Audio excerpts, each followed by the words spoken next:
আউযু বিল্লাহি মিনাশ শাইতানির রাজিম বিসমিল্লাহির রহমানির রহিম আল্লাহু লা ইলাহা ইল্লা হুয়াল হাইয়ুল কাইয়্যুম লা তাখুযুহু সিনাতুন ওয়া লা নাওম লাহু মা ফিস সামাওয়াতি ওয়া মা ফিল আরদ মান যাল্লাযী ইয়াশফা'ু ইনদাহু ইল্লা বিইذনিহি ইয়া'লামু মা বাইনা আইদিহিম ওয়া মা খালফাহুম ওয়া লা ইউহীতুনা বিশাইইন মিন ইলমিহি ইল্লা বিমা শাআ ওয়াসি'a কুরসিয়ুহু আল্লাহ শাফি আল্লাহ মাফি এই বেঁচে থাক সুখে থাক কার পরে শোনা করলে মাথা না শোনা আর তোমার যত রোগ বেলায় সব দূরে পড়লে যাক আর পরে 10-এর একজন হয় ধরো।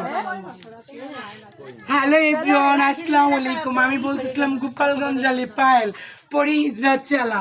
দেখো আমরা গ্রামে আসে আমাদের সবাই ভদ্রভাবে পাওনা দিয়ে দিব, আমরা নিয়ে চলে যাব। দেখো তোমরা বলো তো আমরা বলো। দেখো আল্লাহ আমাদের ছেলে বানাইতো, আমরা রিক্সা চালাইতাম, ভ্যান চালাইতাম, মেয়ে বানাইতো, মা বাপে ধরে বিয়ে দিত। আমাদের জীবনটা এমন, তাই তোমরা আমাদের বুঝবা একটু কষ্ট করে। বাই, আসসালামু আলাইকুম।